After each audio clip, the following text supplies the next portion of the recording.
Europe 1, il est 7h14. Il s'appelait James Foley, journaliste américain enlevé en Syrie, assassiné par les tortionnaires de l'État islamique. On en parle ce matin avec vous, Jean-Philippe Ballas. Bonjour Didier François. Bonjour. Grand reporter à Europe 1. Merci d'être avec nous ce matin, 24 heures après l'annonce de l'exécution de James Foley. Vous avez été détenus ensemble en Syrie pendant 8 mois, dans des conditions évidemment terribles. Qu'est-ce que vous pouvez nous dire ce matin de James Foley? Qui était-il? C'était un garçon absolument extraordinaire, un excellent journaliste, curieux des gens, qui s'intéressait aux gens. C'est pour ça d'ailleurs qu'il avait décidé de couvrir les guerres et d'aller voir par lui-même ce qui se passait. Il essayait de rendre compte au plus près, avec beaucoup de cœur. C'était un excellent compagnon de cellule, de détention, parce qu'il était extrêmement collectif.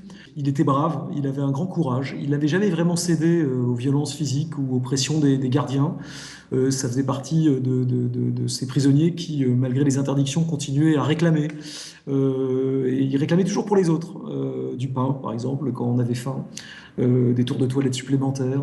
Voilà, c'est quelqu'un qui était un des piliers du groupe. Et c'est une terrible nouvelle. Vous parlez des pressions des ravisseurs. Je me souviens, Didier, à votre libération avec Édouard Elias, vous nous aviez raconté les simulacres d'exécution, les mises en scène terribles de vos ravisseurs. C'est quelque chose dont vous parliez avec James Foley? Oui, c'est quelque chose dont on parlait dans la mesure où ça lui est aussi arrivé. Une des dernières fois où je l'ai vu avant de partir, c'est ce groupe qui a le goût du macabre. L'avait fait prendre une pause crucifié contre un mur. Voilà, c'est pour ça que quand on me demande ce que je pense le motif avancé par les ravisseurs pour l'exécuter, les bombardements américains ou autres, je pense qu'ils avaient décidé de l'exécuter, point. Et qu'ensuite, ils ont cherché des excuses pour justifier cet assassinat, mais qu'en fait, rien ne le justifie. Que tout ce qui a été donné après comme explication ne sont que de vaines tentatives d'essayer de masquer leur crime, mais c'est un crime.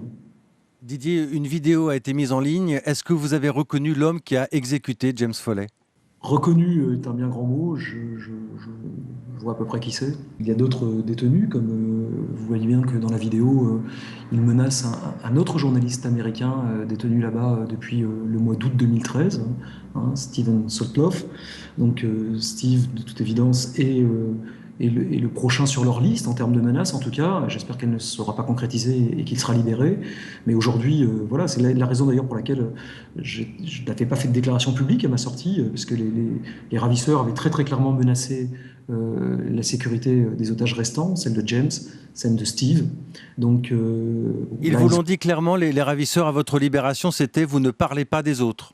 Oui, si vous rendez public leur détention et le fait que vous étiez ensemble, des représailles seront exercées sur eux. Et comme ils diront, leur phrase exacte était « ils seront punis ». Mais là, c'est eux qui ont décidé de rendre publique la détention de James par son exécution et celle de Steve. C'est donc leur choix. Donc c'est pour ça que je me sens délié de la menace et de pouvoir dire ce que James était et quel brave compagnon il a été. C'est aussi eux qui ont rendu public le fait qu'ils détenaient Steve, mais je n'irai pas plus loin. Au moment de votre libération, vous aviez pu malgré tout alerter les autorités. Est-ce que vous aviez pu prendre contact avec la famille de James Foley? Oui, bien sûr, évidemment. Vous imaginez bien que c'est une des premières choses que l'on fait, évidemment, contacter les familles et les autorités des otages qui restent.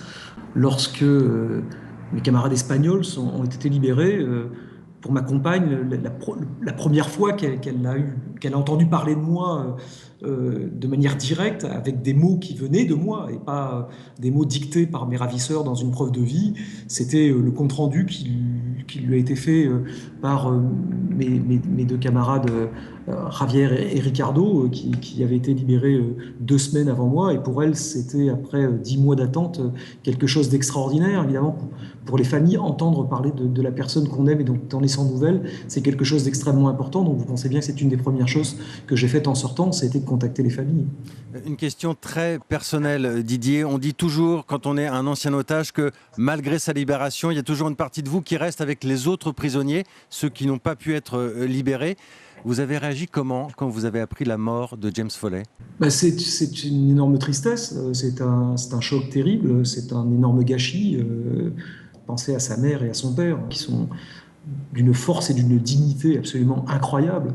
Je pense à Steve, à ceux qui restent, oui, parce qu'effectivement, tant que tous les otages ne sont pas libérés, ceux qui sont sortis se doivent de faire tout ce qui est en œuvre dans les limites de ce qui est faisable publiquement et pas publiquement pour essayer d'obtenir leur libération et si leur libération n'était pas obtenue, la condamnation de leurs bourreaux.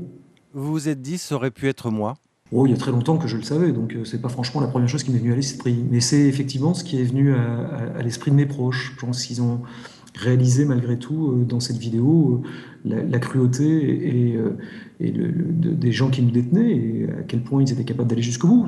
Enfin, ce n'est pas une surprise, hein, ils ont massacré des centaines de Syriens, d'Irakiens, chrétiens, yézidis, musulmans. Ce ne sont pas des gens qui font dans la dentelle ni dans le sentiment. Didier François, on découvre aujourd'hui que vos geôliers étaient les hommes de l'État islamique, qu'on avait pris d'abord pour des bandits de l'extérieur, qu'on découvre aujourd'hui comme une vraie force militaire. Vous avez vécu avec eux pendant 10 mois. Vous sentiez ce qui allait se passer aujourd'hui? Oui, bien sûr, oui, tout à fait. Enfin, ils n'en font pas mystère. D'ailleurs, on me demande toujours de quoi je parlais avec le président de la République à ma sortie de l'avion. C'était évidemment une des premières choses dont nous avions discuté sur la nature de cette organisation et le fait qu'ils ont une véritable ligne stratégique. Il ne faut certainement pas les prendre pour des bandits de grand chemin ou des penaillés en guenilles. Ce sont des gens qui malgré l'horreur de leur orientation, sont des gens qui ont une ligne politique extrêmement claire, une orientation stratégique. Ils se développent dans leur région, ils savent parfaitement ce qu'ils veulent faire, ce sont des gens intelligents, ce sont des gens extrêmement dangereux. Merci beaucoup Didier François. Je ne vais pas trahir un grand secret, on va dire quand même aux auditeurs d'Europe 1 qu'on a eu de longues discussions ces dernières semaines. Vous avez toujours insisté pour ne pas devenir Didier François ex-otage, mais Didier François, grand reporter, à nouveau prendre votre parcours parmi nous à Europe 1. On apprécie d'autant plus votre témoignage ce matin, spécialement pour James Foley. Merci beaucoup Didier, bonne journée. Au revoir.